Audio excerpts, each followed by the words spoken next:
That's it.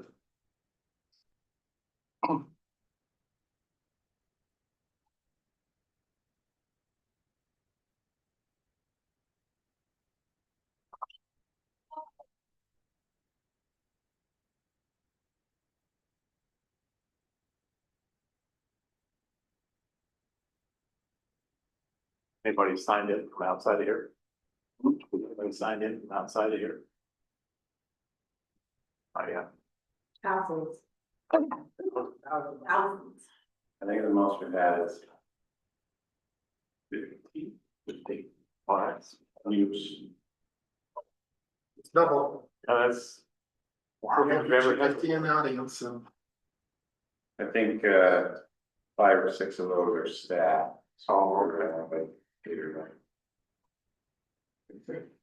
Oh, that's a cumulative total. Yeah. What we did, added up on all meetings. When Brittany comes in, everybody. No, but it's not. We've never been on that before. We invite both of you to please join us. Invite or request. Request. That's an appropriate question, right? It's like, do I have to? Clarification. They always want to be reported. So there's, we need you guys, like, that's what he told me to, don't be having, they're gonna love that. It's 4 o'clock, let's call to order the city council study session for March 18th, 2026. Council, you have the agendas in front of you. And there's only one item here today. Don't think there should be any conflict with this, especially because we're not making any decisions here, so we'll jump into general business item number 1, discussion of the council goal and priorities for a strategic plan. Our effort and outline today will really include 3 parts. We're going to share with you this handout also on the screen. It's just a reminder of why strategic planning is important. Segment 2 of this conversation will be to review this document, which is the descriptions or the definitions of each of our 10 areas in our current strategic plan. And then we'll go through the process of prioritizing the wishes of the council and the mayor, items that we've identified and placed them within those 10 categories. For those who may observe this reporting, I would like to share the process that we've been through to date relative to this. And as a reminder, we adopted a strategic plan. The city council adopted a strategic plan previously in 2019. Our goal today is to renew our efforts to that. Prior to today's meeting, Tammy Berger has met, and I have met with each of the council members to help identify what their individual priorities may be on behalf of the city and myself. I should acknowledge that Cami is on loan from Bridger and Public Works to help with this effort, and I realize the burden that it places on both of them, but I'm grateful they're supportive of it. She has categorized those items today as kind of a culmination of trying to get those back into a focus area that we can then move forward. So that's kind of the 3 steps. Let's start with the document that's displayed for public, and again, this is the purpose of the strategic plan. This is actually information that is derived from the presentation from the Invisio consultant that occurred in 2018 and 2019. So it's a little bit of a reminder. I do appreciate and agree with their information there, but the first slide there is 9 items that help us identify what is the purpose. And Not gonna read them verbatim, just touch on them. It helps us establish our long-term goals. It helps us establish a shared and unified vision. It helps us identify the priorities for sometimes scarce resources. Appreciate that it lets us identify and address the needs of stakeholders. One of the big goals of today, as we have staff here with us, is that it will help staff understand what's important to us as elected officials.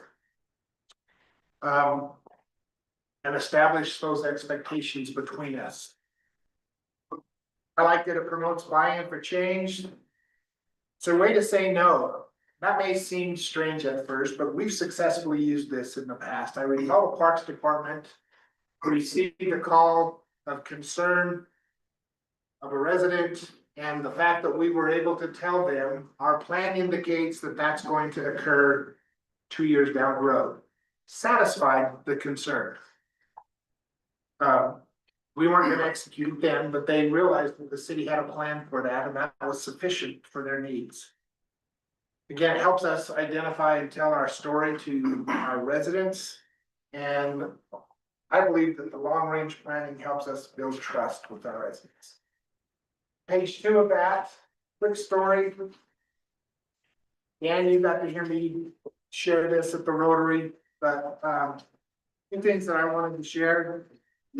Growing up in Burley, my family didn't own a farm, but I had the opportunity to work on a farm, and we usually grew hay and grain, but occasionally row crops, specifically beans in the Maggie Valley. And as a 14-year-old sitting on a little Massey Ferguson tractor, I quickly learned that you can't drive a straight row if you're looking at the end of the tractor. You have to look across the field and pick out a fence post or a thistle or something over there and drive towards that long-term goal. I believe that aligns with the purpose and benefit of a strategic plan.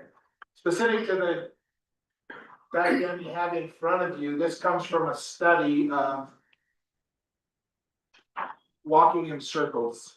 We think that we know our direction, and we think we can step out into the forest and walk a straight line. But this is 4 individuals, 2 of which shared starting points, and they were directed to walk a straight line for a specific period of time. And you can see the results do not represent that they knew where they were going. The interesting one is the yellow line.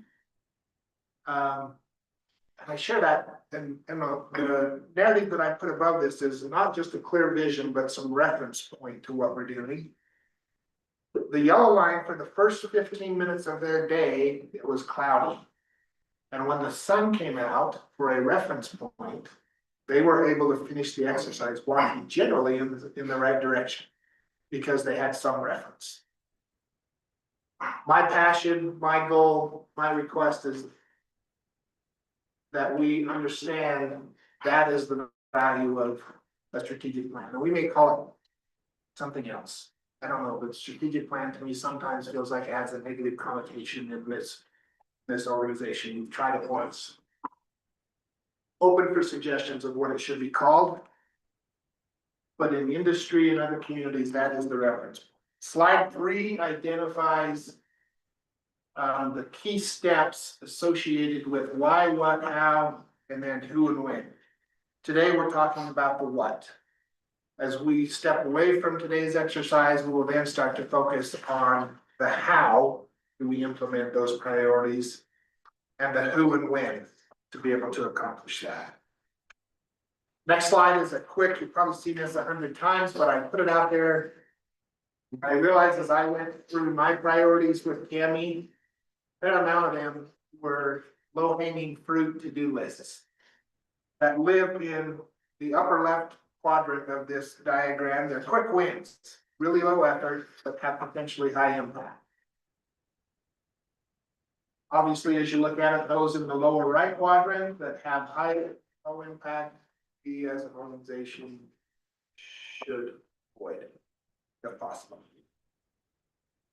The next slide is just the steps that are represented for a successful strategic plan, we've got to create the plan, we align it with our operations, then we measure our successes. And when I say align it with operations, oftentimes that's tied to the budget. Do our priorities match where we're spending our money? We measure that success. We make evidence-based decisions, and if we're successful, not if. When we're successful, we have the ability to share that with our stakeholders.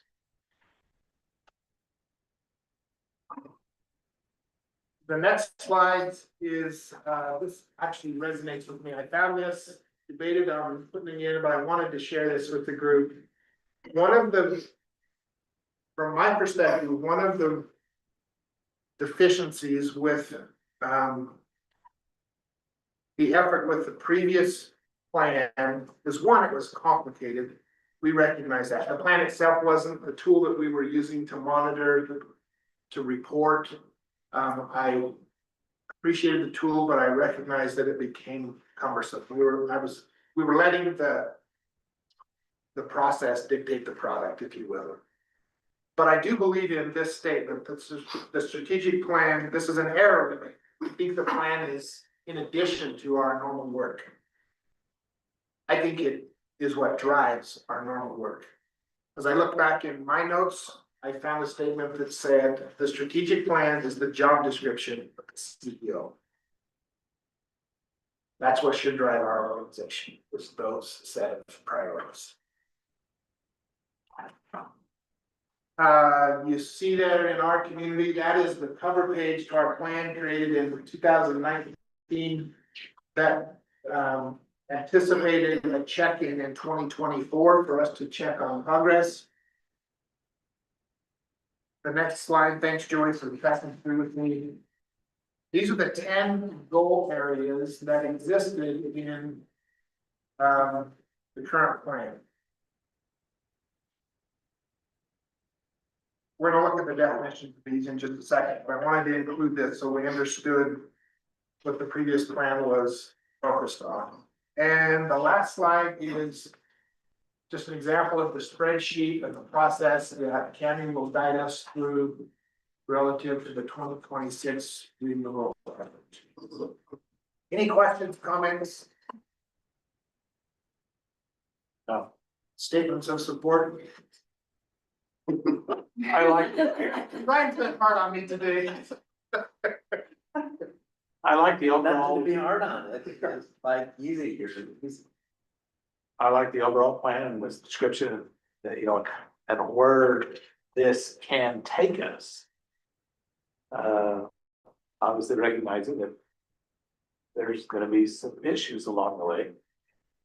But without some direction down at the end of the field, we're not gonna be able to accomplish much.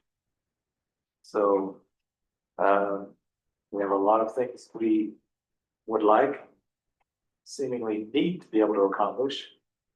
But we'll see how we can structure this so that we can at least make progress in the positive area. Well said. I feel like, for the council, it's easy for us to say, this is great, let's do it. But we're not the ones that have to put in the work to accomplish the goals, so I think that we need to rely heavily on the input from those that will be doing the tasks to make sure that we're not overburdening and overwhelming them. Yeah, I agree, and I'm glad that's why you guys are sitting here. Definitely to have a direction that we're all on the same page, that we all understand is the vision of the city. Can I say one thing, Mayor? This was, and I'll only volunteer because I was on the council when we put off this question. I think if you marry these two slides together, it makes a big difference in terms of some of these circles are probably a lot more work and a lot less immediate benefit. And so I think if you evaluate this slide in connection with this slide, probably get the most bang for your buck. Okay, take off my nose patch and put it back. Yeah. He knows, I usually have to sit on my hand if I. There's times he wants to be on the council. Well, and I think there's a lot of overlap in some of these that we could have some of these become the smaller things inside of a bigger thing, you know, healthy residents, thriving youth and children. Those are, They're basically the same. there's things that we could condense. Okay.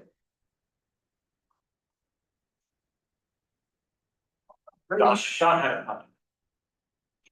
Yes, we took this as part of the comprehensive plan, so this is part of it, which I think I'd guide us to update that according to what comes out of this process. Which our comprehensive plan included the social determinants of health, and with a grant for some of the things that we do in a plan often gets forgotten, that we could be doing this as a city as far as planning is concerned. Some things in that list were providing better access to doctors that spoke Spanish. Like, well, I can't do anything about that. City is remotely Yeah. possible, but there's a lot of great things that mesh between the two. So we'll be updating the comp plan according to updates that would happen. And vice versa, we should pay attention to the comp plan and. It's the most current of any of our documents we've created, as far as public input. Going through that process. Need to remember that. Okay. It's interesting to look back at the title page for me of our own plan, and we were in the realm that hashtags were important. Remember every sentence we said, and then with hashtags, sorry. Check, each other. Hashtag each other, hashtag create Kelly. Today, as I contemplated, what would my hashtag be, and it's not gonna be about a hashtag, well, how can we characterize this? I really like the statement of imagine each other. What could we become? Imagine covers a big ground, but I really like that terminology. Just throwing that out, I'm not asking for opinions, good or bad, it's sharing money. Let's see if we can to what the goal priorities are. I think this is important because part of what Cam is gonna guide us through is categorizing our priorities into those goal areas. And I think it's worth us understanding the definition that's in the current.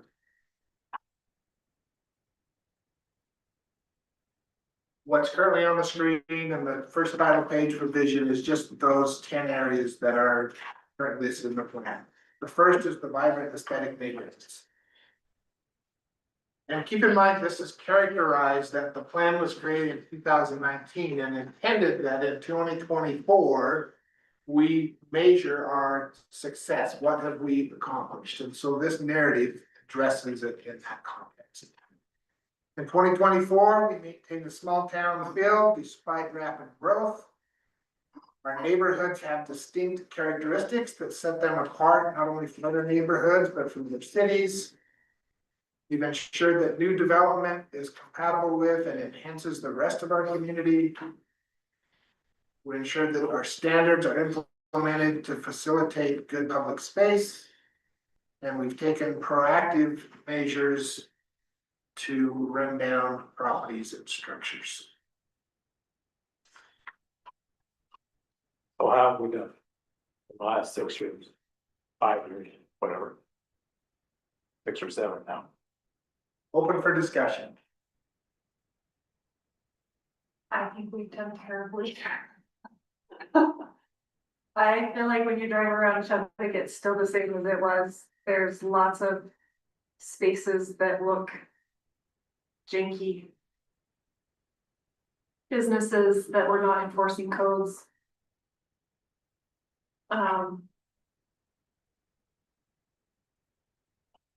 Developers that were not holding to high standards. I don't know, aesthetically, I mean, we do have bright spots. Patriot Square looks really good. Yeah. Some of the newer businesses that are coming in are doing a good job. But a lot of the main areas, Yellowstone, Chubbuck Road and our main neighborhoods, I feel like we haven't made much progress on. Right, new development, new growth is getting us focusing on this vibrant aesthetic, that's part of the code we've done, but it's the older neighborhoods. They look old and worn out, a lot of. And. No, every city has them. We're no different than anybody else. And, you know, not sure exactly how to address those, that. But, you know, we've talked about trying to do some things like, you know, the CDA with this Yellowstone corridor, trying to, you know, prepare and allocate some assets to be able to help improve some of that. We're just very much the infancy of that, program.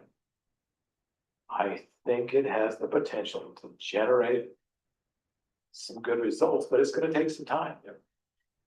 But we're headed in the right direction, I believe. And there's other areas around that, you know, take advantage of this too. I think generally, as we read these definitions and look back 6 years, it'll be fairly easy to identify. We probably haven't met the anticipated threshold. But my objective today, our objective today is that we recognize that, put into play opportunities to move them forward for the next 6 years, if you will. Yeah, but I guess, can we open our eyes and our mind and see, you know, we haven't met the threshold. Obviously, I think, but have we made any progress? Where are some areas, because, you know, success builds success.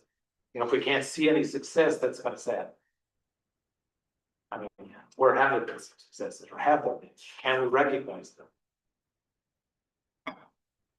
I'm just curious.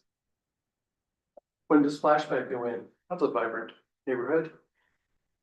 And my son lives in Boise now, so he doesn't come up here very often. So it's just about, you know, our perspective that, you know, we haven't done a very good job, but he goes, man, Chubbuck looks new. He goes, I don't hardly recognize it.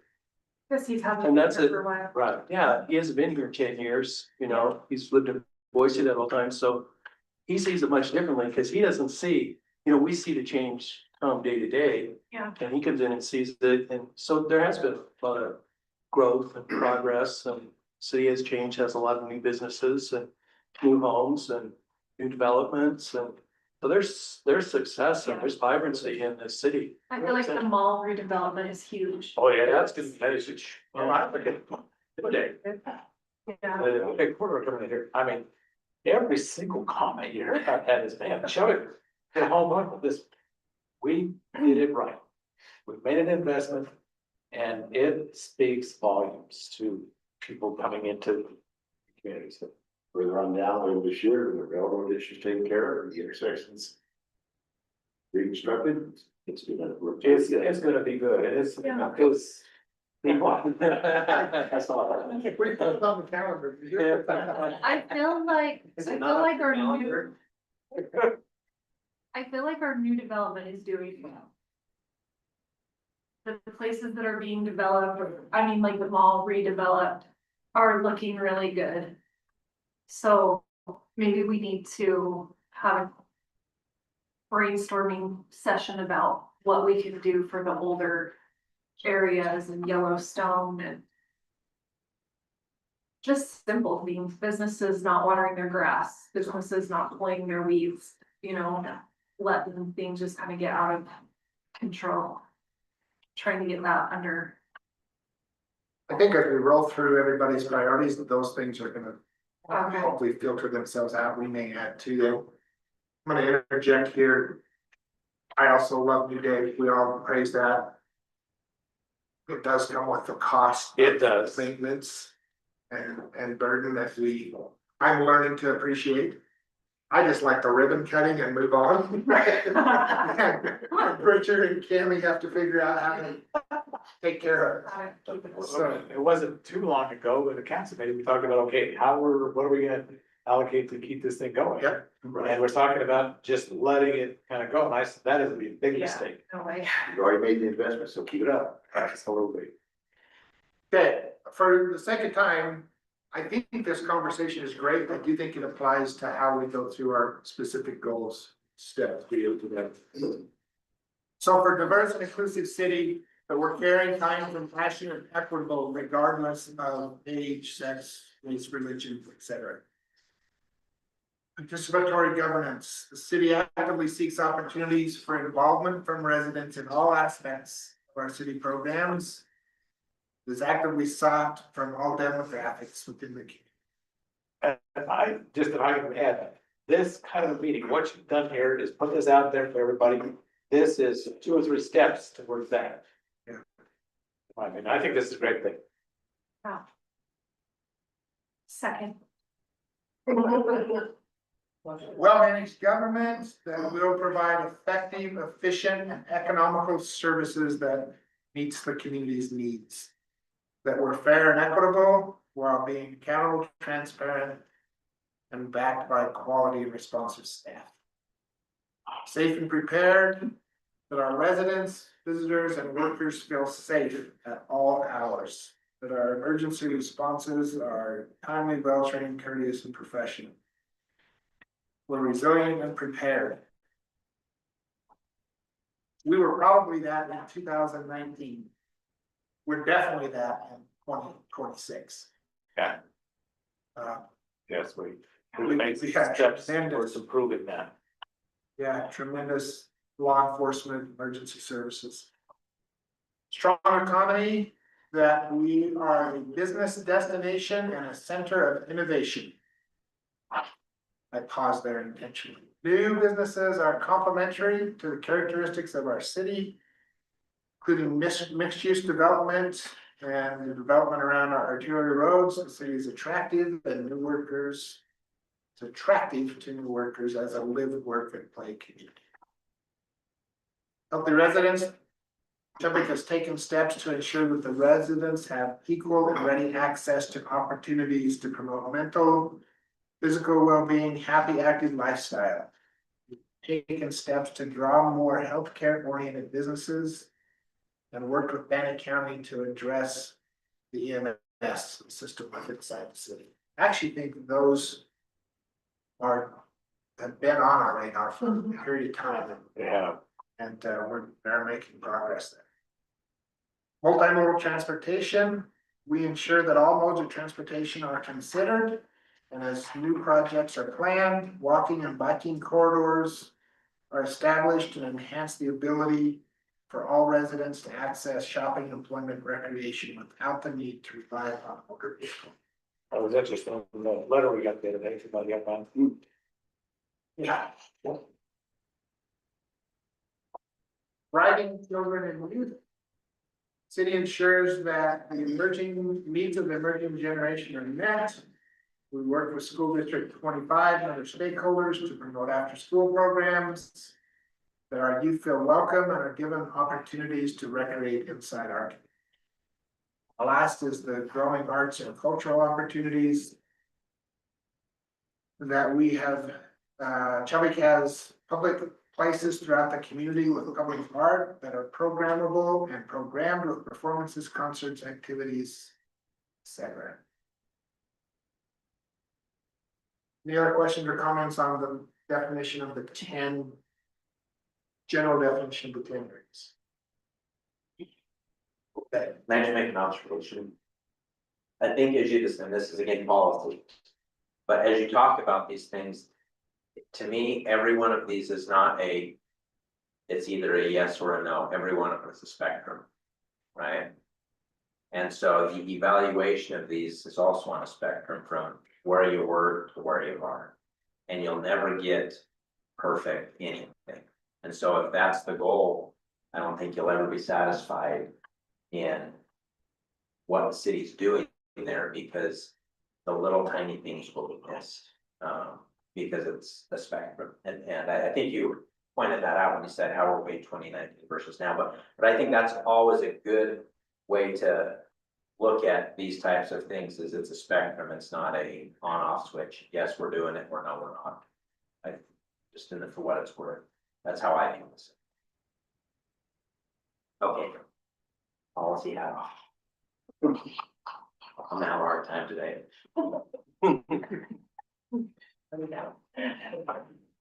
Sorry. That's why we're in the Senate, off this table, everybody gets a voice.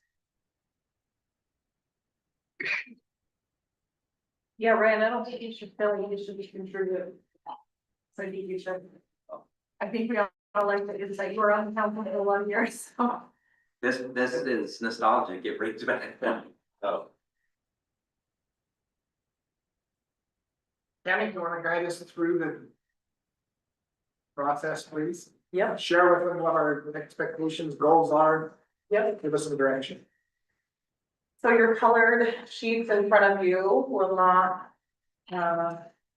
be new. These are what I emailed to you a week ago. First sheet is the things we discussed to stop, start, and continue. We're gonna put that aside for now, but I want you to keep that in mind as we talk through the individual priority items. The goal in the next hour and a half is to take the items in this short-term 12-month list and whittle them down to something that staff can execute. So we're gonna talk through the priorities. We'll have each of you address your items individually and decide what goal they should belong in, what top 1 to 2, maybe 3 goals they should belong in. Right now, there's an X in all the ones that they could potentially, depending on how you look at it. I think you could probably put a goal in every single one of them. But we want to find the top 2 or 3. After we do that for each item, we'll then take the goals, if you flip over to the back, see down at the bottom, they're added up. So we'll take the top 3 goals that have the most votes in them, and those are the 3 goals that we would like to focus our efforts on. So then we'll take the tasks, the priorities from those 3 goals, put them in a brand new list and whittle those down if needed. And just get it to a manageable list. I think that was the problem last time. We had 10 goals. Within each goal, we had 5 to 10 tasks, and within each task, we then had 2 to 5 tactics, which were the actual like physical doing of the thing. So it became very cumbersome. So I think if we can get this list down to 5 to 10 items, it's much more manageable for staff to walk away and carry out. So that's our goal. As we go through this, you'll notice some of the line items have asterisks on them. Those are because there's a duplicate, but I didn't want to take the duplicate out because I wanted you to recognize that your item has been acknowledged. So we can keep that in mind. Some of those we can take off the list if there's a duplicate. Also, as we go through this, we want to acknowledge items that are already in progress or that have been done, and we'll take those off as well. Or move, if they need to move to this stop, start, continue list, if there's something we're already doing and it can, we'll just continue doing it and we can move it over to the continue list, we'll do that and slowly work our way through each priority and decide where it needs to land. Questions? Questions, comments, threats? No, great. Here, do you wanna start us off with your list? Yes, I apologize at the start of the meeting, I forgot to represent that Roger didn't check in with you. We'll defend today, he will. He's hopeful to be back for us at 6 o'clock meeting. But he and I did go through his list a little bit to try to form this exercise of items that he had identified as his priorities. So I have a list that was generated with Cammy and I going through this process that's probably 12 to 15 items long. I do acknowledge quickly that some of these are already either in progress or we have completed. But for sake of this process, which I think is valuable, I want to address my thoughts with each one of those. If it's too repetitive, feel free to nod your head that that's enough and we'll move on. The advisory committees were really important to me to give a voice to our residents in those very specific areas. As the council knows, with your support, we have already accomplished that in the areas of building and development and parks and recreation. So I list those as in progress, but for the categorizing of what goal those should be, I mean, I registered those for me and participatory governance, goal 3. I think that also points towards well-managed government, goal 4. And I put it in goal 7, help the residents. I ended up with 3 categories for that one. Sorry, you have it, will you? 3, 4, and 7.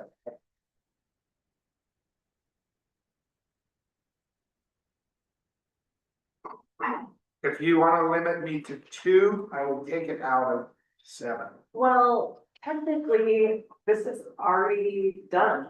It can come off the list because it's not gonna fall to one of Ryan just said, pay attention to the small wins. Yeah, we're done. Don't win it done. Check it out. What do you want? Thank you. I'm glad you're guiding us through the process. That would be true of number 2 then also. Yes. To create the live stream for our public meetings. That's, council is, doing that, land use, Joey has used that, and you guys, CDA is looking at a confirmation of a policy that TJ is With our next meeting, bringing to the board. With anticipation, hopefully, it's gonna happen. thank you. Can I back up a little bit on those small wins that Ryan, so I would like to support that. I don't know that we ought to pull those out. I think some of those things in this document ought to be listed as Done? done. Accomplished. It's always good to let the residents know this was something we wanted and it's been accomplished. So- Let me clarify, I'm not pulling them out, I'm pulling them out for the purposes of whittling down our list. Categorizing what we're doing. The Yes. focus To category. make some decisions, yeah. Right. For me, the next, go ahead. Just got a question. Is what we're looking at, yours is different than what we're looking at? It is, the version that you have in front of you was, Tammy took those goals based on her discussion with everybody, put them in every category that they may apply. So some of them may be in 5 or 6 or 7. And today we're narrowing it down to really on that. So,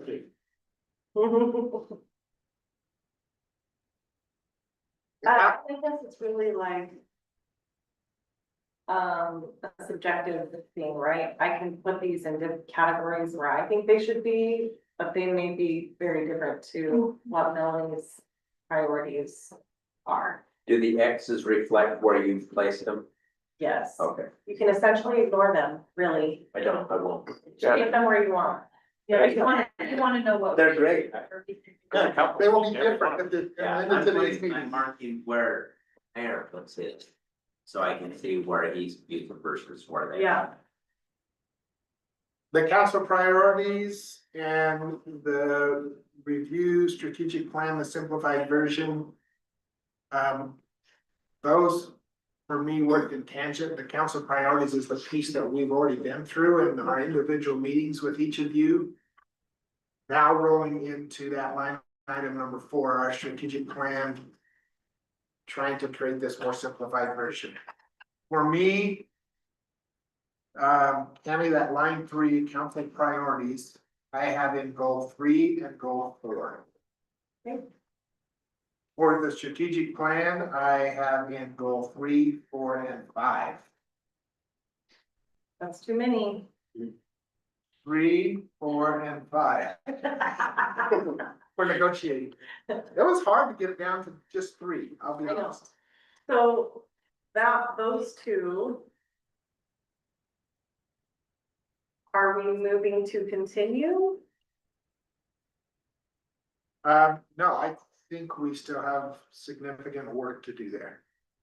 Okay,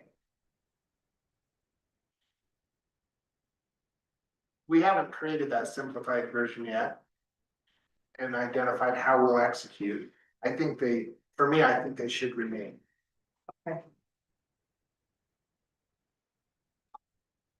Or in process to do it.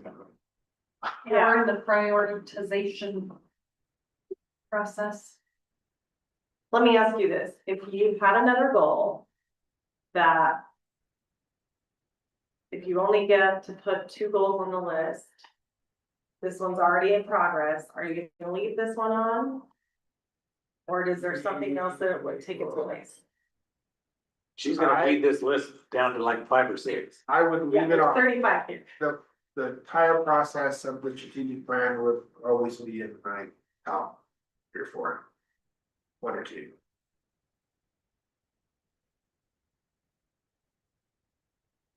I can see we're gonna have to negotiate. That's fine, that's fine, you can do what you want, you're fine. Does it fit within what we're trying to accomplish? I think we're doing it, we're like actively working on it, so to me, it's not a decision. It would end up. Like Scott indicates, that it's on the list. Still on the that list. We're doing that, but it's not. You're seeing it as, because we're doing it, doesn't remain a long-term goal of ours, excuse me, a 12-month goal of ours.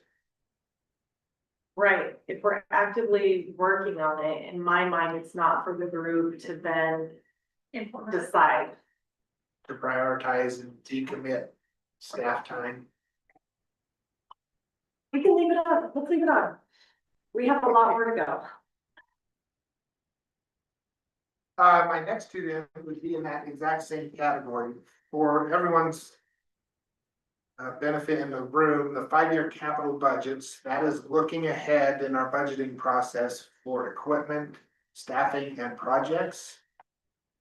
I think, well, I'll share with my view of that as we budget 1 year at a time, sometimes it's hard to look forward. We're implementing a process with every department.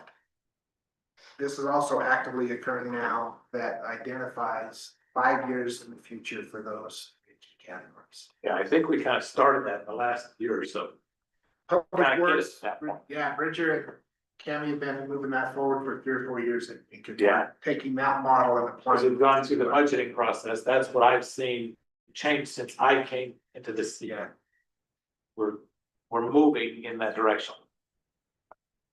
Even though we can only budget technically 1 year at a time, we're looking down the road and kind of planning for that stuff. And making allowances where we can. That's the way I see it. Tremendous benefit for, I think, the council to understand what's coming, but for the departments to also be able to plan ahead.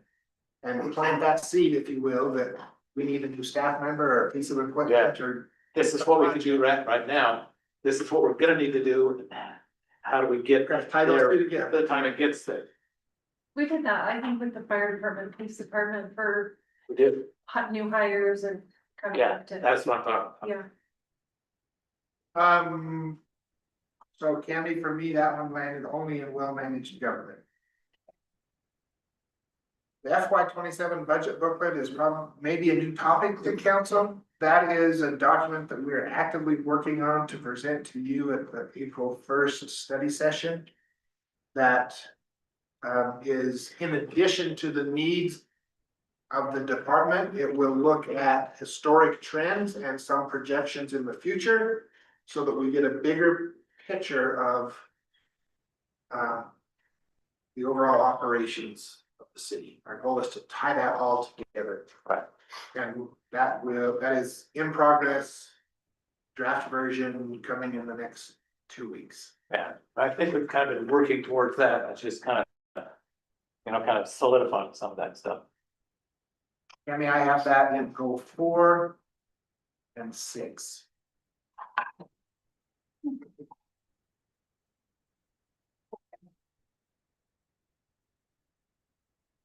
Ordinance review. the removal of technical criteria, that hits my list. Honestly, that is not going to be high on the list. It probably should move. I'm gonna take it off. We'll move that in the longer term Long term. to medium term. The goal there is I want us to go through the process and identify some of our remnant ordinances that identify very technical specifications. And work to make the ordinance be broader. And if needed, reference to other design documents that then define the technical specifications. Or my goal there is that we can then change design manuals, specifications without having to change ordinance. The other thing that occurs when we put technical specifications in ordinance, our developers and designers come and read our ordinances and they see that as the bare minimum of what we will accept, and so we get the bare minimum of what we will accept. So you talk about stuff like, we have federal statutes, for example, we have the CFR.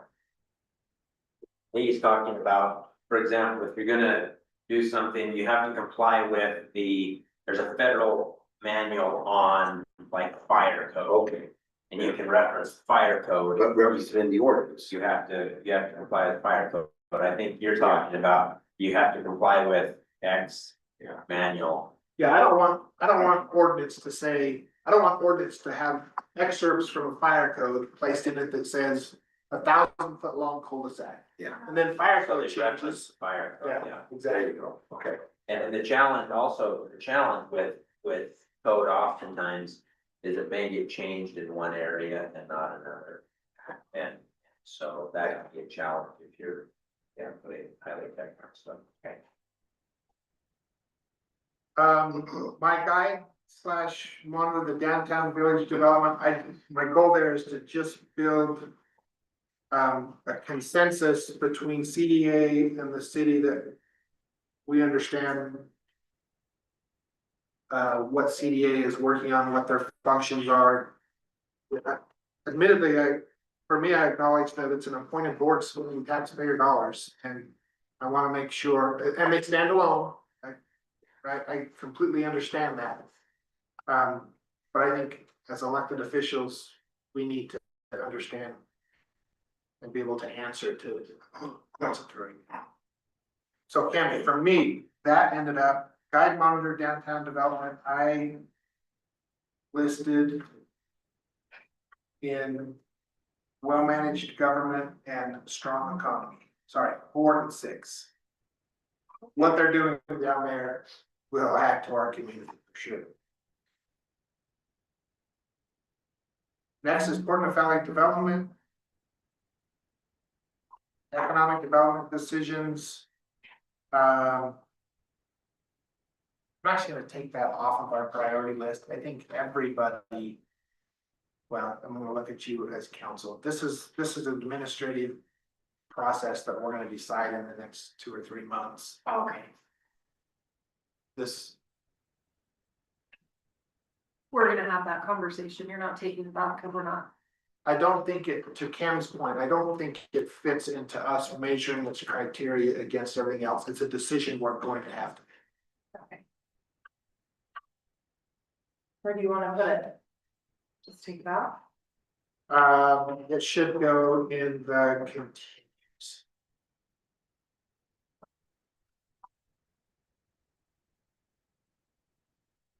Portland Health Trust partnerships. If you recall, we had Mr. Menchaca in front of us. So I've had opportunities to engage with them. I think they're just a tremendous community partner for us. My goal and my reason for inclusion of it here is that I think, and you sensed from him, I believe you sensed from him in his presentation, they're not a bank, they're not a lender, they're a partner. And I want to take advantage and leverage that partnership opportunity in a variety of aspects, from healthy residents to parks and recreation to our trail systems. Yeah, we just had a tremendous opportunity there. So for me, Cammy, I listed that in healthy residents. Sorry, 7 and 9, healthy residents and thriving youth and children. She happened to go one if you'll let me have 3 categories. Vibrant and aesthetic healthy residents. Please, So 1, 7, and 9. 1, 7 and 9. The next for me was establish the citywide mission and vision. This was part of my campaign also. The goal is, and what we're doing today, I think, is a big step towards that. When we can figure out what our priorities are to make sure that. Let me back up, I speak in general terms, when we can identify what the council's and mayor's priorities are and how we can move those items forward. I want to make sure that the land use commission and CDA is aware of those priorities and goals.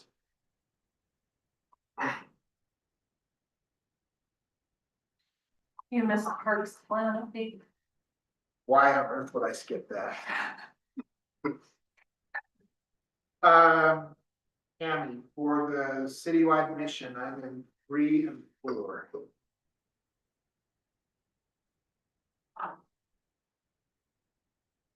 Parks master plan update, schedule funding, design commitments.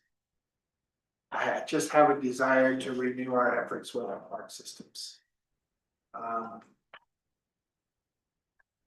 do think we have tremendous opportunity for funding partnerships in those facilities.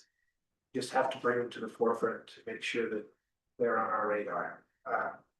Part of that's part of the reason we established the Parks Advisory Committee. I have those categorized, Candy, in 1, 7, and 9.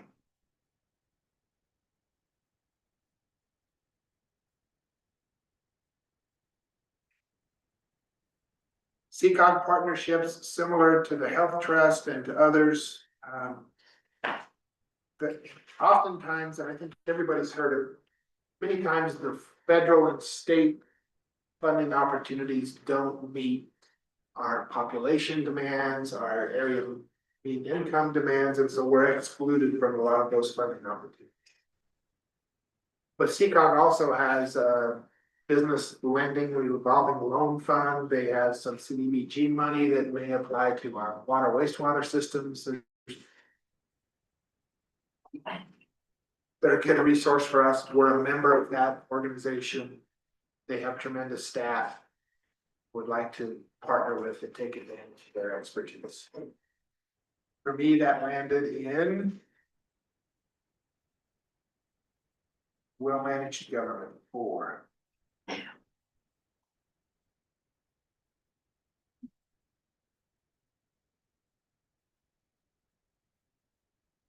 The last is kind of a to-do list. Actually, I'm gonna move this off also, Cammy. Just in our continue. When I say consistent city branding, I'm not asking for $100,000 to go change our logo and paint the outside of our building. I am asking that our email signatures are consistent, that our letterhead that we send out is consistent. Just those small little things that it's recognizable that it's coming from the city of Chadwick and it's the same regardless of where it comes from. That is different some from administrations, is different than police, is different than fire. I recognize that. Yeah, that's a small aspect.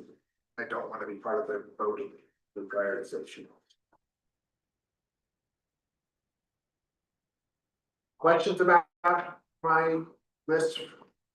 Dan or Norm or Mel? No. The only thing I would say is Department of Health Trust partnerships and CCOG partnerships. I wonder if we should add ICCU on there. Agreed. Add it to your list. Looking, Cammy, should we just combine all of those? That's what I feel like those could all be one. Yeah, Yeah, yeah, that's what I would think. Community partner. Cause I don't wanna vote for one and not the other. Can we Yeah. accomplish that, Cammy, today? Like those are We can include others that may come about. yeah. Since this is not action item, then I'll use the word vote and more the word direction. Oh, you're ruining all the thought. Deal. Okay. Use the word direction. Okay, so. Portneuf Health Partnership is under. Vibrant instead of neighborhoods and healthy residents.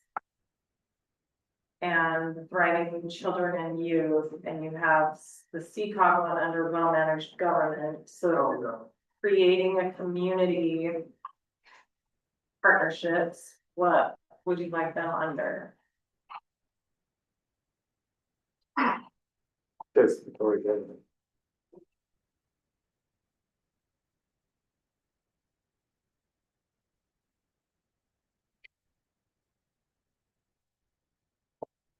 Melanie, how do you feel about if we lump Portland Health Trust, ACCUs, those business partnerships? Different than Yeah, CCOG is an agency partnership, Yeah, so with that, Cammy, we're probably doing some of what you just did. We would just add Portland Health Trust partnerships to be include other community business owners. Leave the categories, keep it go facility. Okay.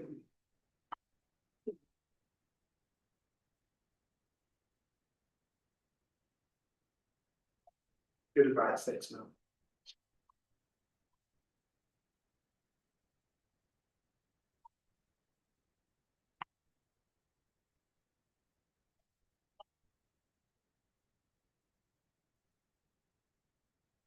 Okay. But remind they're all the same thing. I think all I talked about was parks, but, and like I say, it's pretty simple, I think they belong in, or at least the way I put them in, is, goals 1 and 3. To keep them simplified, or 7, if you want to add 3, but you want to keep them down to 2. That's what I did, just looked at those the way you had them categorized. Okay. Seems to work from my perspective. And because they focus on maintenance and beautification of parks, that's duplicated what right up above. Anyway, that's basically all I have. I will say the revive the adoptive park program, we started working on that last week. Revamped the criteria so that people can adopt for any period of time. Before it was March to November was the Yeah. requirement that I think was too stringent, so I we think it was too. opened it for 1 day, 1 weekend, a month, however long. Changed that criteria and a couple other things. Fix it on the website, change the application. And have some social media posts ready to go out. So that was technically done. Yeah, I think that's good, you know, because I think we have to work into this kind of somewhat slowly. I mean, last year we had 3 or 4 parts that the neighbors just kind of dove in. I know the one up by my neighborhood, that I had a couple of conversations with some neighbors. They wanted to do something, but trying to get anything organized, it just didn't work really well. Yeah. With those criteria, but I think those. If we keep focus on it, put out some media and all that, I think we can draw some people in to help like clean up the parks in their neighborhoods. Yeah. But I know there's still a few of my neighbors that wanna do that.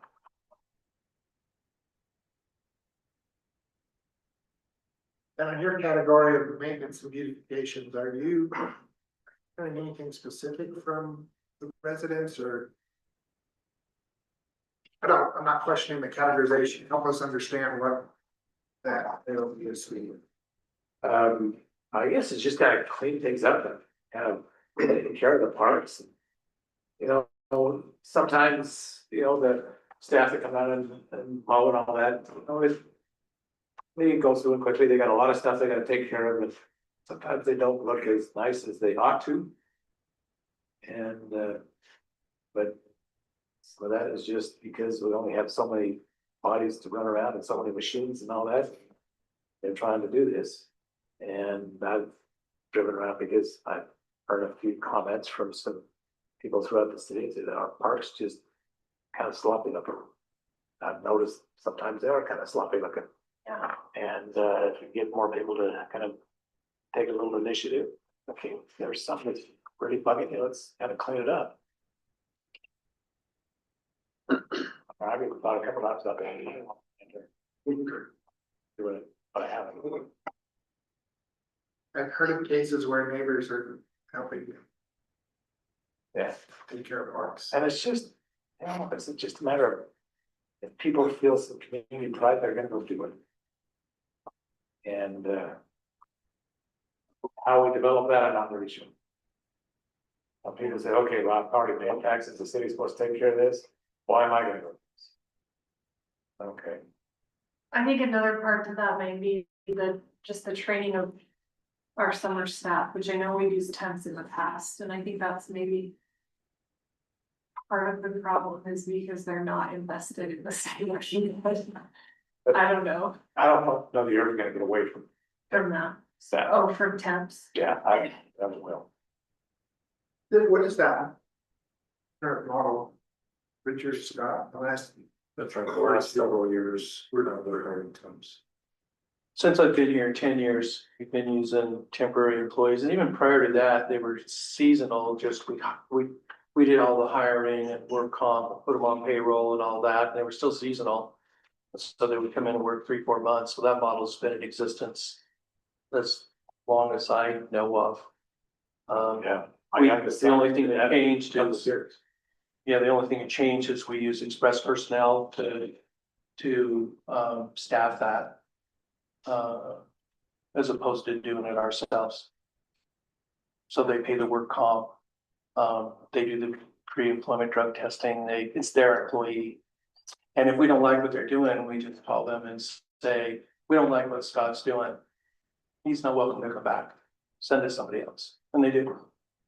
So, and you know, and because it's transitory, sometimes you get a home run. We've had Robert Woody, what's he back now, 10 years, something, comes back every year and does the ball fields.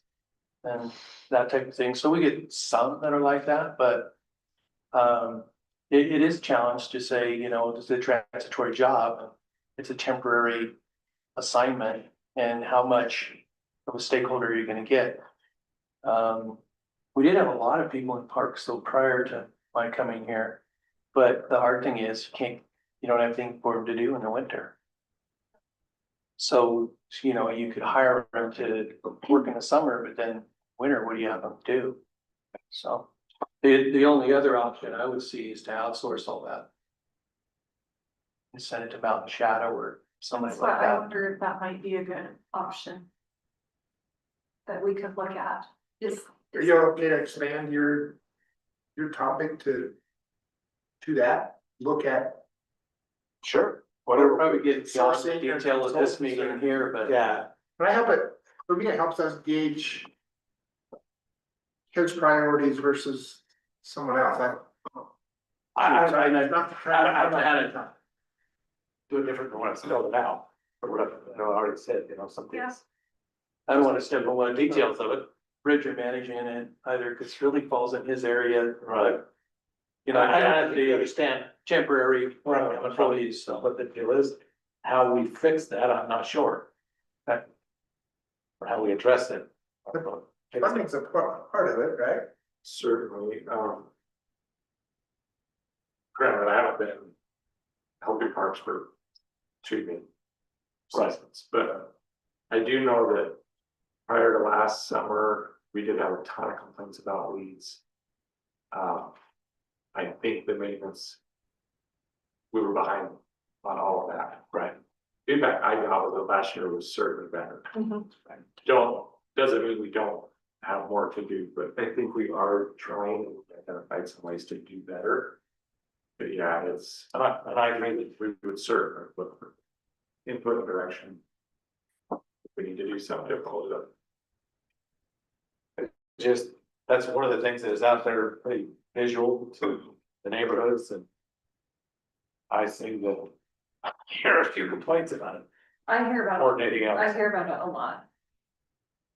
People do not love how our parks look, so. I definitely think that looking at outsourcing would be a good idea, At least investigating. yeah, We do that some We now. done that, so we can do it again. Yeah, we do some of that. Some of because our- we do our- here, right, and New Day now. Yeah, you, some of the. I don't know, there's more than one. The park in Northside Crossing, which is. Most of all that, we're outsourcing that park maintenance. There's a few where it certainly makes sense financially.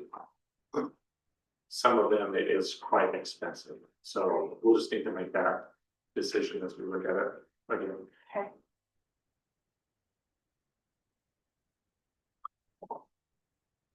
Okay. So we're not changing any line items. Okay. Your park citizen review committee? Do you wanna take that off? I feel like that's a duplicate. Yeah, for I think it is advisory too, I think it is. Of the That- Parks that's why Advisory I- Committee. That's why I didn't address it. I'll delete it.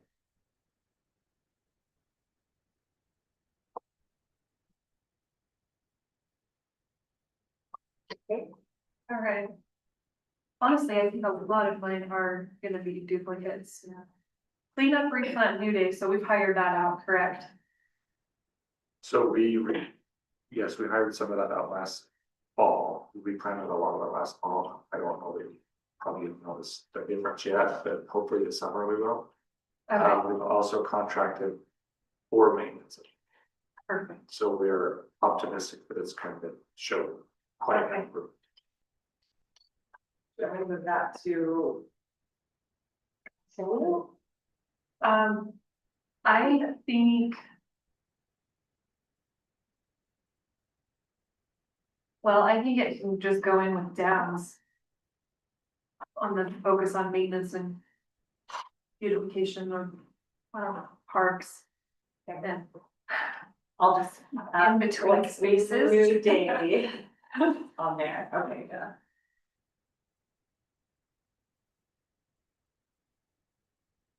Yeah, so mostly. I'm gonna move it to Monte, just so we don't forget that it was there, but.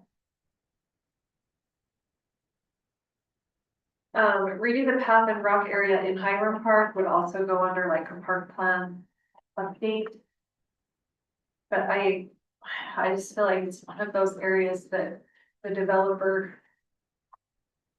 did what was required. And it's nobody in our neighborhood uses that path between the houses, which is sad because it's a great concept. But the sidewalk's super narrow, so like two people, you can't even walk two people deep, like 2 people wide. And like for kids riding bikes and scooters, it's just too narrow. And then the rocks look, I mean, they just, I don't know. They planted a few plants that are now dead. It's just kind of janky back there, so that's just one other area that could use some cleanup and. I don't know, possibly look at tearing the sidewalk out and putting an actual path in. So I don't think we should lump that in, because that's one of those quick wins, right? And then if you lump it in with Against. all the other ones, miss. Okay, So what goals would you put that under? I would just put it under goal 1. Okay.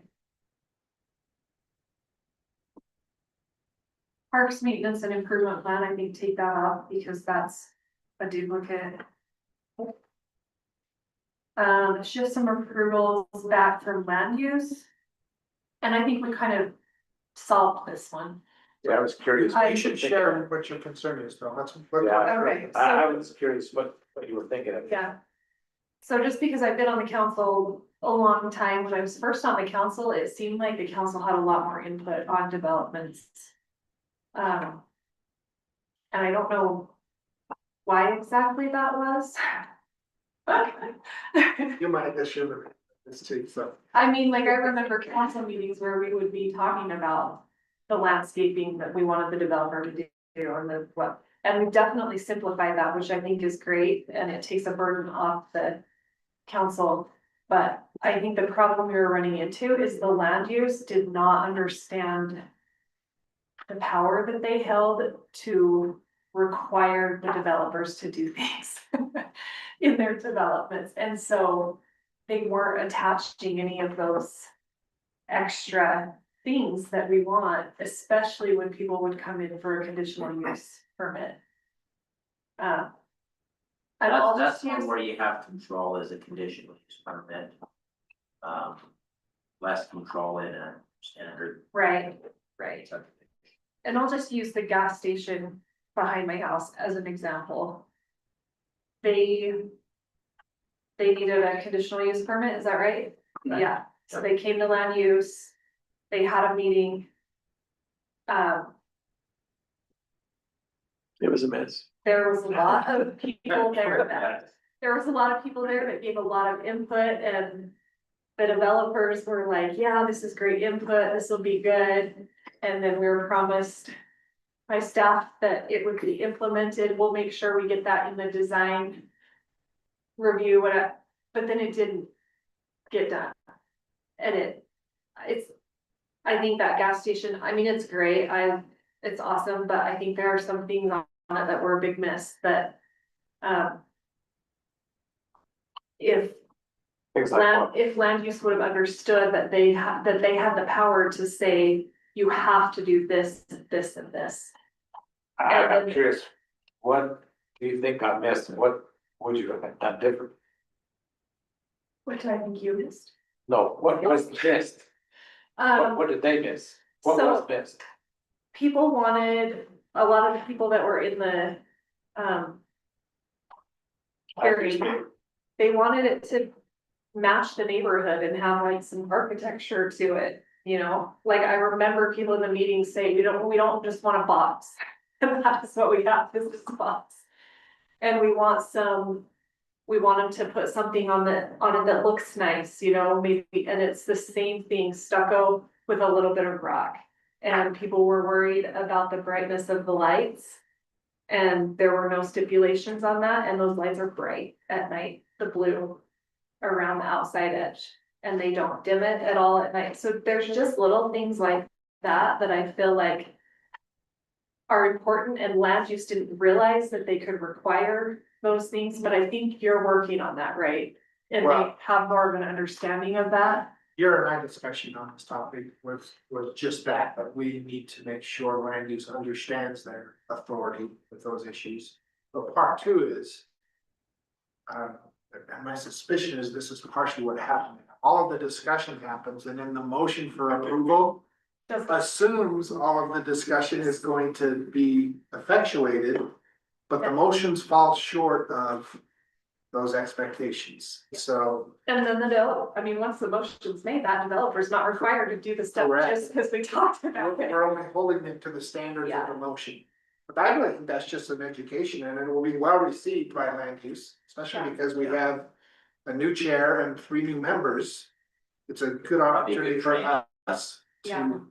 Well, we talked about too, also having a meeting with the council on the land use, so that they understand as the council and the mayor, kind of the vision for those projects, like.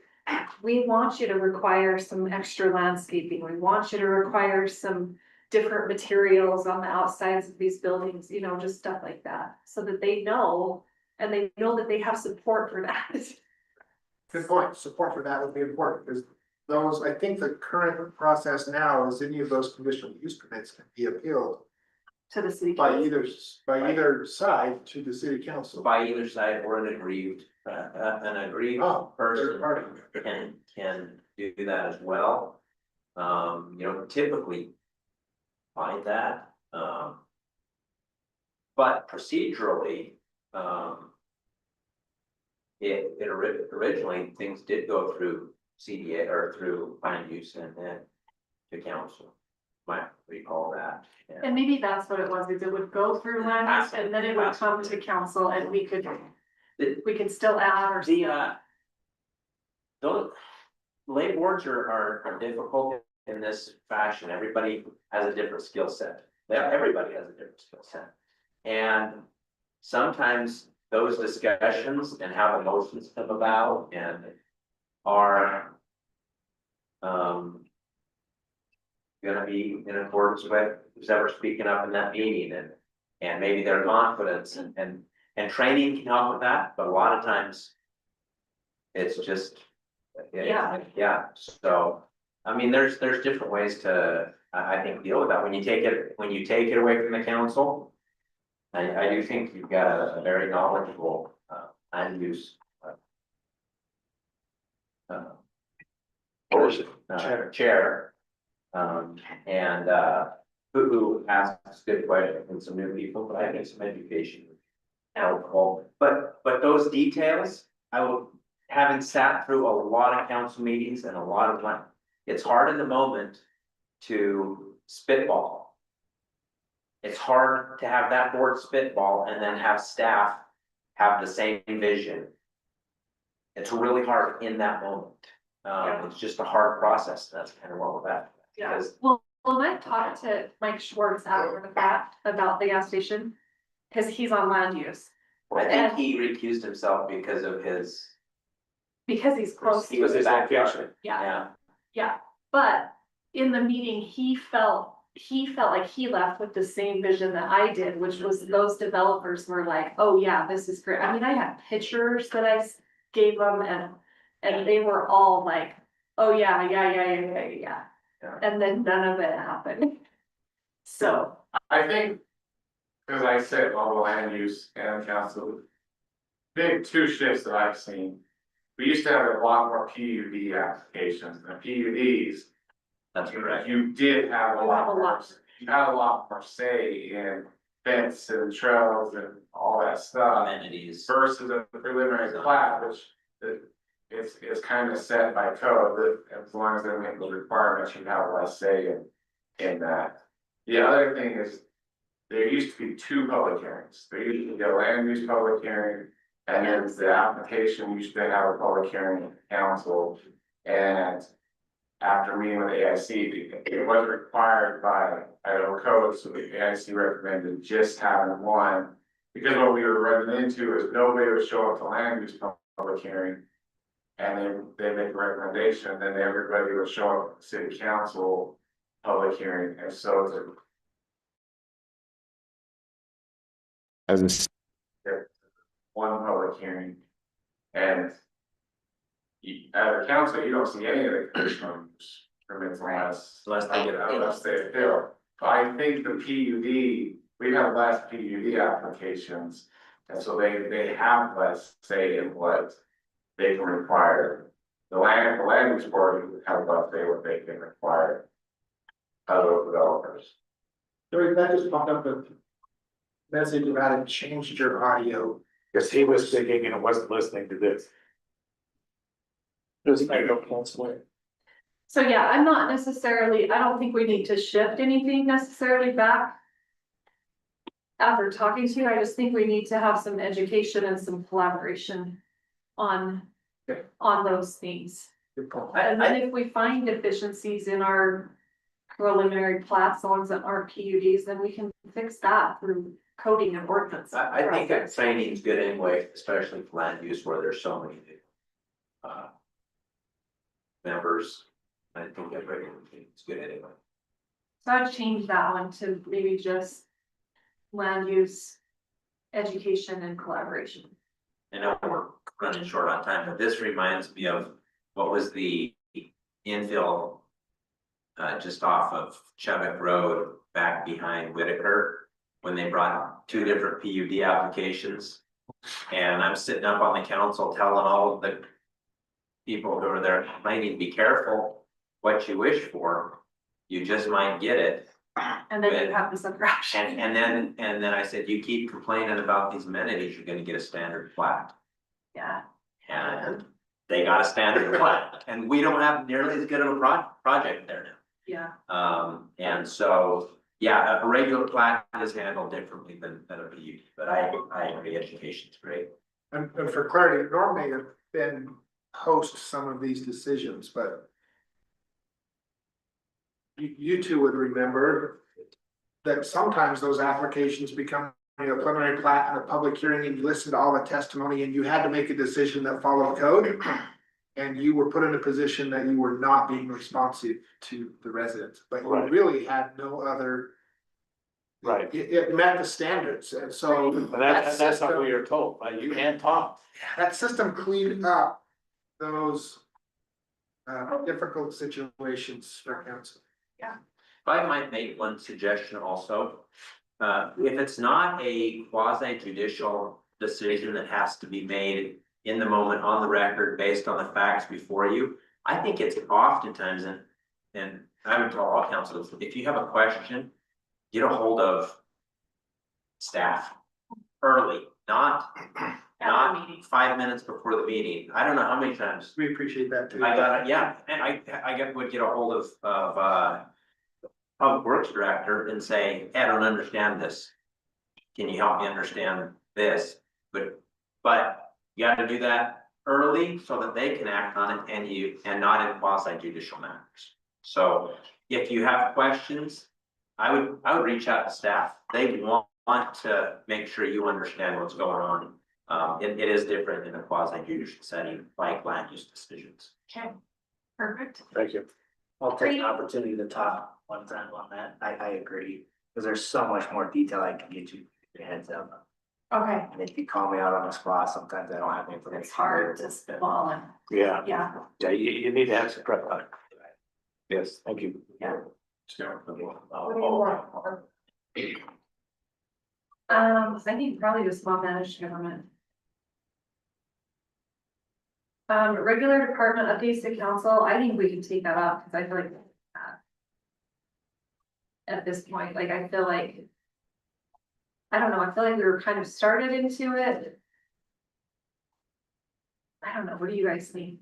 Do you feel like the updates we're getting from department heads is enough, but you feel like you're in the loop? You It's- feel like you're, It's enough, that's improved a lot, but I don't fuss about it. okay.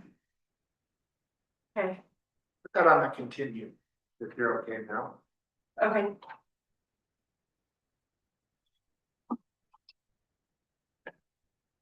Can we not talk about the next one? Yeah, we can take that off. We already had our lesson in that. Oh, right, navigate water line break drains and reverse the lawsuits.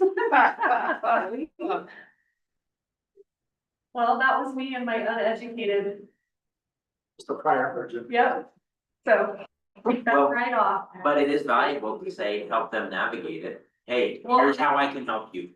That was so Yeah. educational when you Oh. explained it all to us, Absolutely. Yeah. yeah. Yeah, And it makes no sense but without that, you just say, okay, I get it, yeah. and then city committees cross off, or that's in. Brad's goals. Right, Mr. Reese. Okay, well. Just listening to what Melanie was talking about, how with that gas station, I wish we would have had a dark sky ordinance in place. And then at land use, they could have said, you will comply with this ordinance. And I remember when the initial plat came up for that, I voted no, because I was concerned about the lighting issues, but I realized that procedurally it was too late. Yeah, And it really frustrated me, because I didn't want light up there, shining up in there and running that kind of sky. But anyway. I don't know that this would require a whole lot of stuff from the staff. It's all right, I could probably work with your city attorney and start looking at some more and start bringing it up, but I think the input that I would want would be, first of all, what are the parameters of this? Now, there's some really good night sky ordinances in some big cities, and you hear a lot of good stuff, but I don't know that we can impose on the citizens to change their life. I don't think we can do that, because many people are on such a fixed budget, it's just not gonna work that way. But I think we would probably, implemented to be effective for new construction. And also as part of the ordinance say that whenever the city replaces some kind of facility that it puts in the compliance stuff. So that's kind of my take on it. But, you know, just to tell you what a great potential this has. Tucson, Arizona implemented their 9 times, right, their dark sky ordinance back in 2012, and then I think they revamped it in 2016. And granted, it's a city of 500 to 600,000 people. So these savings are gonna have to be, you know, adjusted to what a city our size would do. But in Tucson, once they implemented that, and they did it full scale, they did everything. Everybody had to comply, city facilities, Citizens 3, everything. There's an observatory down that way that they had to accommodate, so they went to the dark areas, but they put it in place, and when the dark sky ordinance in Tucson was up and going, the energy savings were 180,000 a month. But again, 500,000, 600,000, but I think we see some significant savings in that. And so, so with those parameters, and of course, when you go to these kind of ordinances, there are gonna be some technical things in the ordinance itself. So I mentioned that because we gotta work with your concern about technical language in the ordinance, but if we have technical language there, it gives land use the ability to say, this is what it requires and this is what you will do. But I don't have a concern with it there, that's the final document, right? It's not a reference to something else. So anyways, that's, so that having been said and explained the parameters, I would put that, under 1, aesthetics, but probably more likely under 6, strong economy, because because they do go hand in hand. But if we're gonna attract businesses, they wanna know that we got stuff like that, because that's gonna be attractive to them, that we're preserving aesthetics. One way we do it was the dark sky ordinance. So, you know, this would be an easy short-term thing I think we could do. I know that there's a link on the Tucson website where you can get information, but we can look at what Haley, Idaho, or Sun Valley did, and I think Jackson did one too. We need to start with that for template. I think it's important. It's something probably I wouldn't have even like looked at, but especially where we are trying to promote more mixed use areas in our city. I think it's good because you have that. You know, you don't have the houses are out here and the businesses with bright lights are over here. It's starting to be more mixed. And so that just aesthetically and for light reduction for homeowners that have businesses around their house. I think that's a good. Good idea. Also for residents to residents. Yeah. Foresight here is shining in my bedroom window. Yeah, But there are also some other benefits that the dark sky one is. Like I said, the health of residents not having as much light in their living room or bedroom. But also to wildlife, migrating wildlife can get really thrown off by light. I saw weird. how does it work? Like.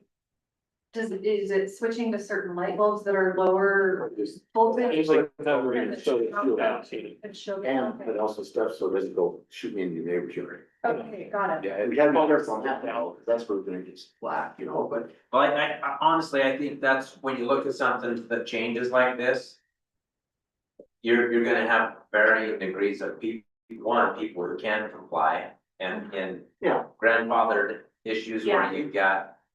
Neighborhoods where Yeah. streetlights or where residential lights are already where they are. It becomes hard for the widow. to- those are. The grandfather issues are probably. And that's why I think just get this going so we preserve what we have. Yeah. And then. Well, it's a spectrum, right? Yeah. You're right. Start somewhere and. Yeah, And then eventually those things I think will resolve themselves, it's, you know, people all, you know.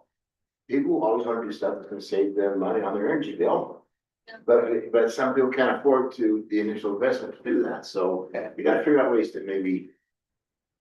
You know, I know powerhouse stuff with like panels or whatever. Upfront. Yeah. Yes, I think so, and potentially, I'm thinking. CDA might could help with some of that. I would also seek the, our, I don't know, I have to check with. our safety services, our fire, our police. Who sometimes probably like to have a little more light than how. Well, as long as it's not lighting up the sky. Yeah, though. that influence. I was thinking when you were talking about the gas station, because I completely understand, and I think that building probably could be a lot bigger. Because I think of like the Mavericks by my house, they look really nice. Have like lawns, kind of like a little park. But on the backside of that, I think about my cops going by in those gas stations at night and not being able to see. Right. We gotta make sure we do that. Right. So I get both sides. Yeah, Yeah. Example, Norm, that I thought of after our discussion and CDA related is. Consider the lighting, and most of it's actually focused towards the path, but consider the lighting on New Day. That is, Richard, 15-foot tall, LED, energy efficient, very focused. You can change those bulbs to. Light different shapes versus the illumination down Yellowstone, that's a Yeah. 40-foot pole. You well, know, that's on New Day, it's just so much more aesthetic, Yeah. and also, it serves a couple purposes, I guess. yeah. Time ago, just I'm sure it's cheaper. You know, CDA in the Yellowstone corridor, the urban renewal district that we just set up. Yeah, there's applications out there for people that do improvements or whatever to help them with facade and to, you know, make this look better. Yeah. And this could be included in that, however, unfortunately, the funds can only be used within that specific district. Yeah. But we could get this implemented fairly quickly. So I think that's very short term. I like, Help me remember, we talked about, maybe you're jumping ahead, we talked about. This ranking system is gonna filter everything through, and then we each get a add back on our list of it. It doesn't make the goal. You're trying to usurp and add back already. Well,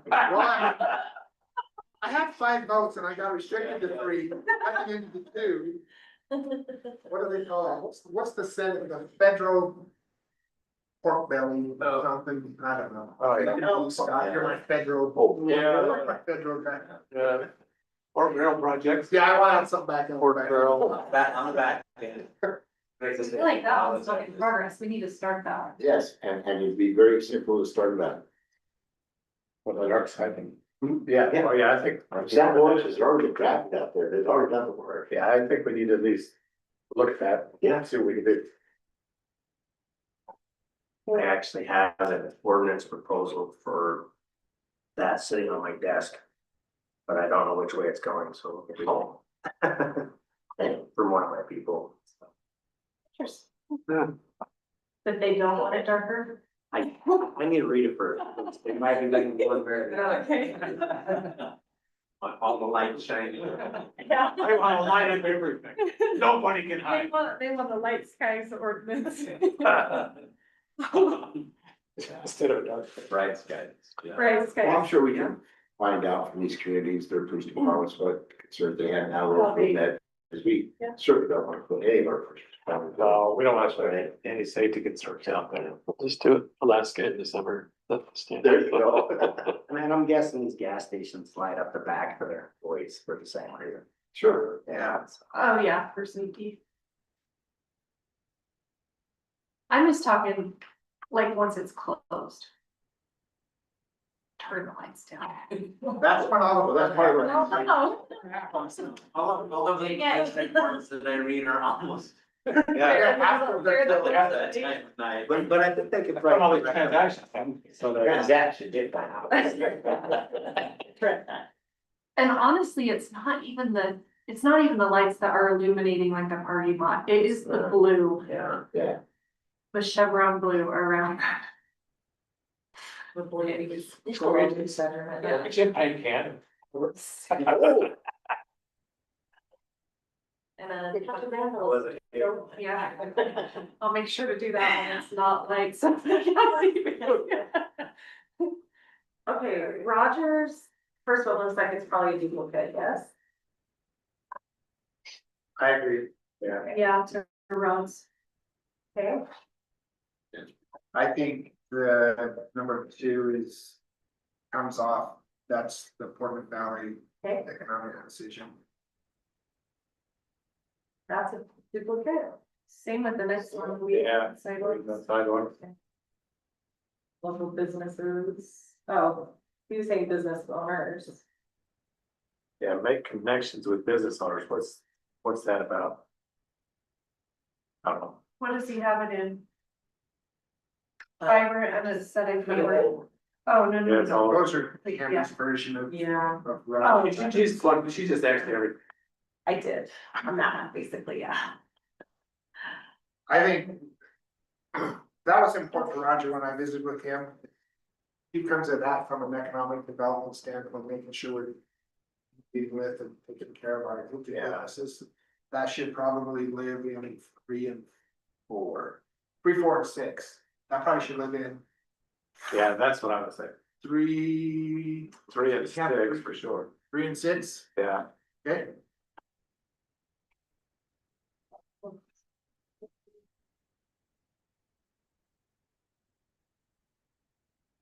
The next item wasn't based, chief, on any deficiency. Councilmember Hernandez has a strong desire to support both police and EMS services and make sure you have whatever resources and training. Yeah. That probably goes in 4 and even 5. Are we categorizing these in an ongoing or 12-month short-term thing, that thing, or what? That's kind of an ongoing thing, isn't it? Yeah, my sense is he wants to just make sure this is a check-in, Oh, okay. in this first 12 months. All right. That process, I agree, Dan, is ongoing. Roger indicated, as listed here, he wanted to engage communication with the county. We've started that. The commissioners actually have initiated that. At their request right now, they're doing it with just the mayors and not council. We'll see if that changes over time, but Well, it could be just as effective there. You communicate with us, Probably easier. probably, way easier. yeah, easier to facilitate that. so that is a scheduled ongoing activity that we're doing with the commissioners now. So that probably comes off the voting, excuse me, Direction. it comes off the direction list and moves to, Continue. Scrap. Okay, you stick to the one right before it. Says with.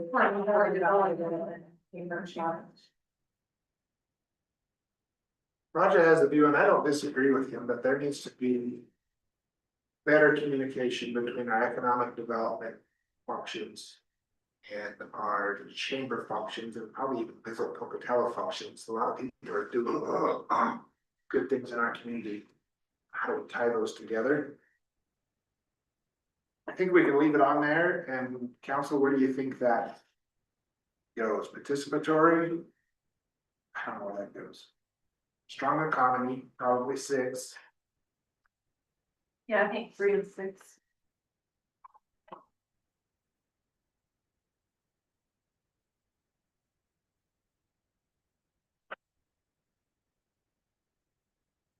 My recommendation for the last, improve those staff relationships with Pocatello, that is just an ongoing task. We should move that to our continued category. Yeah, that's what I would say. If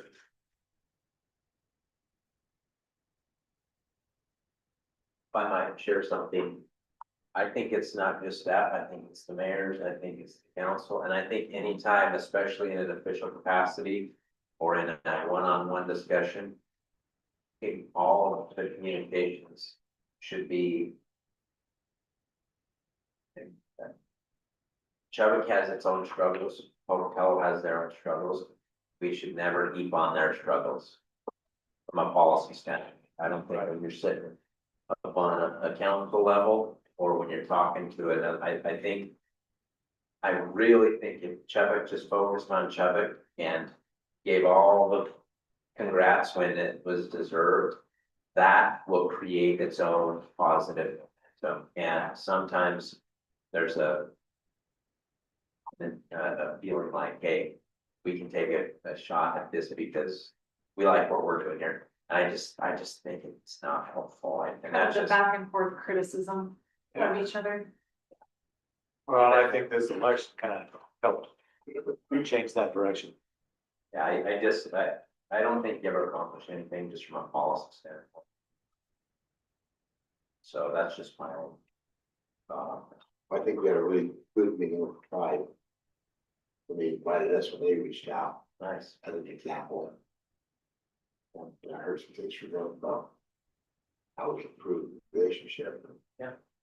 Yeah, same thing with, I had a Pocatello City Council member reach out that was interested in knowing what we could do to improve relationships. We kind of talked through some things. He was gonna work it from his side. So I think it's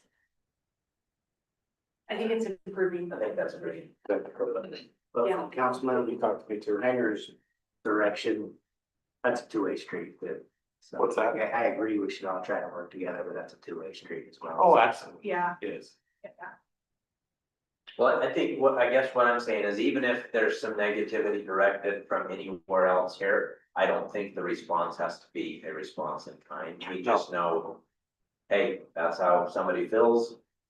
We'll just keep focusing on shoving still. I agree with that, Yeah. Yeah.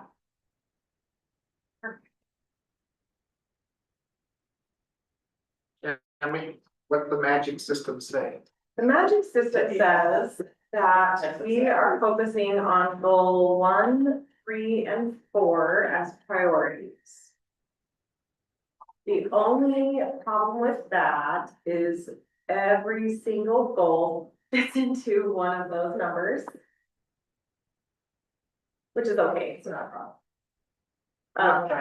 Said, sorry. 1, 3, and 4, but all of the goals. It didn't whittle anything down Yeah. because all of them fit into those. All of them are in either 1, 3, or 4. Yeah. Or a combination. Got it. So we have a list of now 19, which has whittled down some because we got rid of some duplicates and other stuff, but. Now is where you, We need to get from 19 to 10 yeah, in a discussion yeah. today. Is there, we I mean- put the new 19 up on the board? Yeah, I don't know, Joey, can you open this in the C drive and put it up there? I saw that. Oh, way bigger. Yeah, that's why I don't. This is a good process because it didn't come out the way that I had looked at it and the way that Cammy had looked at it. Where'd you vote? 20, oh, let's see, sorry, let's see, or, sorry, Clerk's Drive. Fiscal year 20, oh, no, I'm sorry, I'm lying, Public Works, In the old public works. Public Works, strategic plan.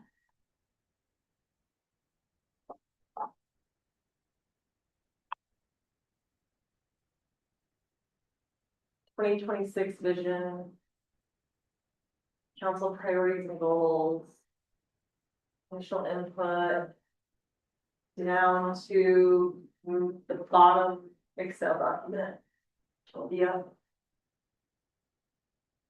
And then it's gonna be sheet 1 of that. Oh yeah, it's there. There you go.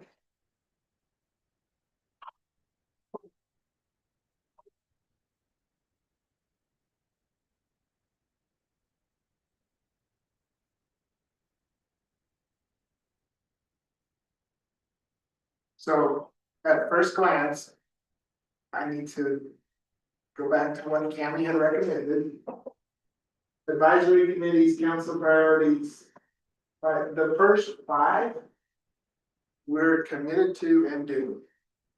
I feel like 4 and 5 could be one. Line 4 to line 5. Like, yeah, Well, I think we can leave them on our list of successes that we've accomplished. Yeah. We just, but to prioritize what's moving forward, those are in action and we're committed to fulfill that.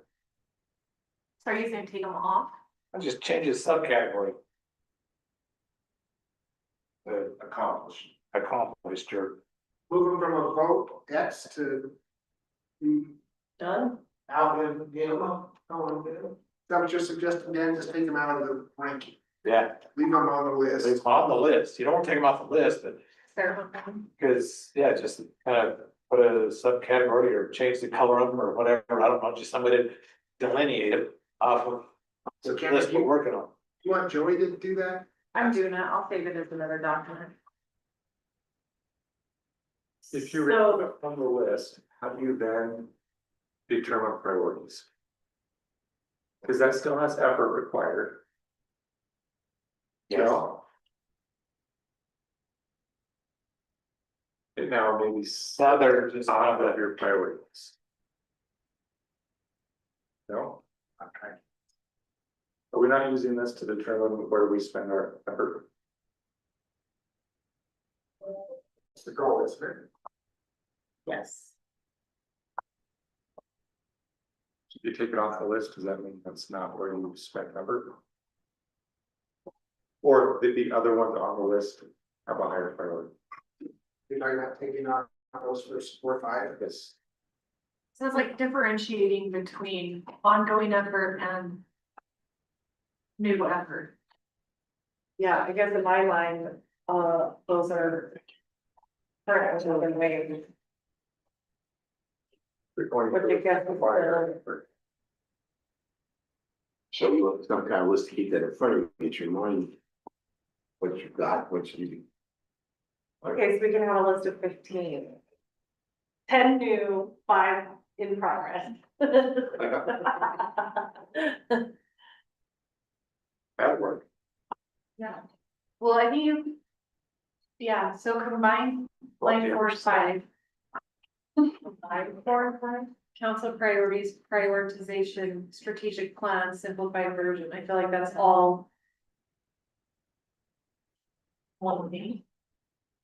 Yeah, I can just throw away, and I think we know what that is in the council priorities and prioritization. Okay.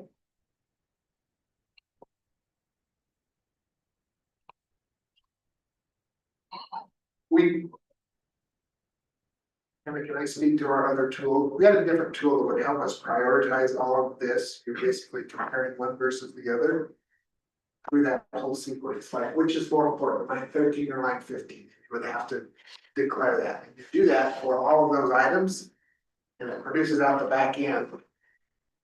The master list. We had anticipated that this exercise will produce that list. Meaning, Kevin, we may need to. We may not get to the answer today, we need to come back and. Reprioritize or go through that second exercise. Or regroup and recategorize or re-describe. Yeah. That way. Yeah, 6 and 7, look like they go hand in hand. I think 11 and 17 are the same.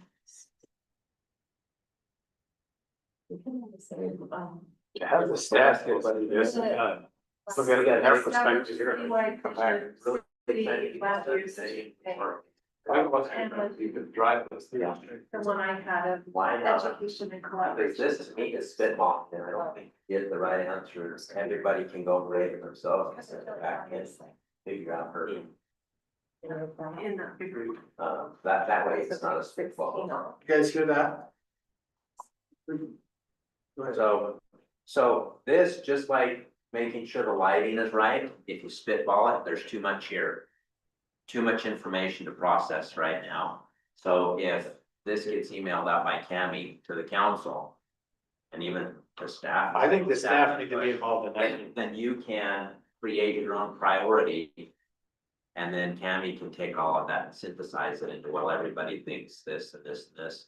Then you can have maybe a better view of how everybody feels on everything. We're not under, The time we crunch. don't, we're not under deadline to accomplish this, it's just finding our list. I think, you know, initially, this was the council, the mayor, elected officials did this thing, we put our stuff in, we've kind of narrowed this down somewhat. Staff are gonna have to be the ones that kind of execute this stuff. So I think they need input on this now and say, okay, what are some of these things that are basically the same? Or fairly close to the same. Okay. And you can kind of clean out the list a little bit that way. And then we can kind of reprioritize. That's my opinion.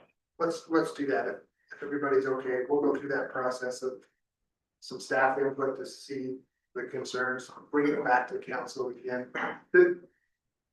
I agree with Cammy, the difficult part of our 19 items is that we have a little difficult focus. Where are we gonna spend our energy in the next 12 months? That list is only 5. Like I said, some of these we've already agreed, you can combine them. Well, that's what you were saying, that's where staff comes into play, because otherwise we're micromanaging. Let staff figure out which was their overlaps, which was they could share. We'll go from there. Then we can prioritize it. So it doesn't make any sense for us to micromanage what you guys are doing. So, How do you guys feel about that? I don't, because there's a difference in micromanaging your jobs. And I don't feel like we're I don't feel like we're trying to tell you what to do, if we're trying to set the vision for the city. And then staff carries it out. I think it might be cumbersome to have staff all weigh in on the vision. And outside of department heads and, you know what I mean? All of a sudden you've got 50 people. I don't think that people, I think the people in this group, right? Okay, okay. These are the only ones I'm talking. Those sitting around these tables, right? I think, we only have 10 minutes. I was gonna say, I think we could totally do it right here. Let us go away, Okay, based also on the input that we've heard, we may even retitle some of these, like combine them. Yeah. Come up with the next step process. I agree that staff needs to be at least part of the discussion, at least listen to it. This is how they determine what's important to the council, is listening to discussions. okay, Well, I do like, actually, we need to be able to turn to them and say, what are these needs? right. If this is our number one goal, yeah. No, I'm good with that. I was under the impression, like, send it out staff wide.